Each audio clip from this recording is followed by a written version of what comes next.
Good afternoon, everybody. I'm Pierre Roberge, the Daily Trader. It is July 3rd.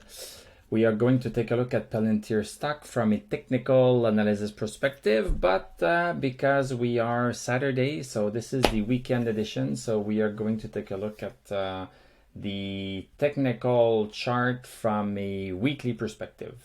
I am still not a financial advisor, so please do your own research, make your own decisions. So Palantir closed at 24.44 on Friday. It had lost 28 cents, minus 1.13%. So this is what this looks like on the weekly chart. So we went up to $27, even broke it a little bit if you look at this week here. So we even touched this resistance here, but then we closed back under 27, and basically this was at the opening of the week, and towards the end of the week we were down close to the support at 24.30. So the stock is stuck between 24.30 and 27.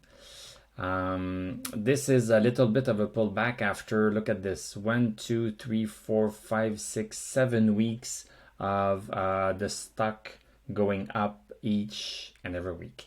So this was a super nice run, so we cannot really complain because the stock is taking a little bit of a breather.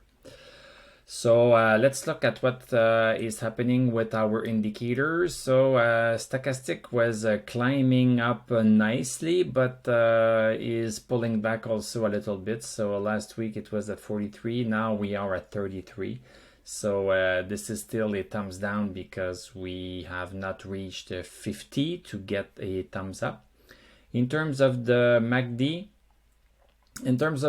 the two lines are positive over 0, so this is why we have one thumbs up.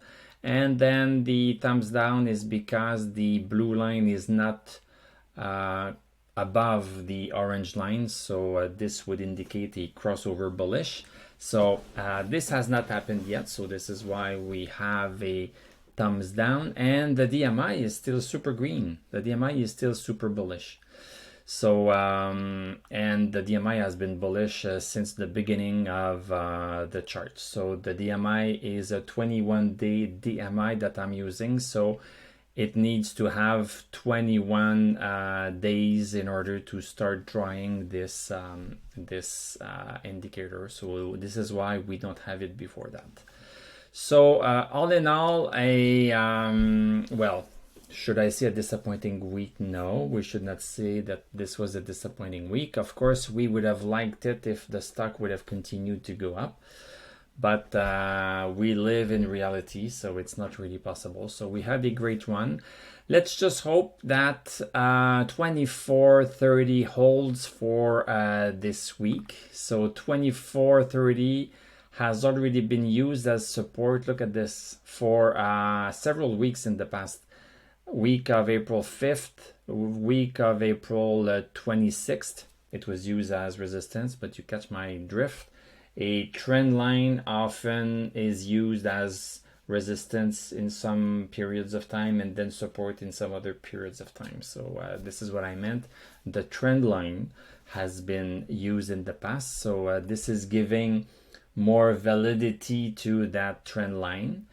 And it has been used as support last week and also this week. So so my fingers are crossed that the stock can still remain above 24.30. In terms of just news, or in terms of people speaking about Palantir, I find that we hear a little bit more about Palantir on YouTube and everything. So I think that this is going to, well, I think more and more people are learning about Palantir, so I think this can only be good for the stock. So we'll have to see. So let's tune in. Please subscribe so that you can see all my daily videos about Palantir and Tesla, and also these weekend edition videos that I am publishing. Thank you for liking, commenting. I read all of your comments. Thank you for Patreoning. Thank you for Discording, and thank you for looking at my TradingView affiliate link. I wish you a great rest of the weekend. We are going to talk on Tuesday because on Monday, this is the 4th of July holiday in the US, so the exchanges are closed on Monday. So see you on Tuesday, and I'm going to tell you à la prochaine.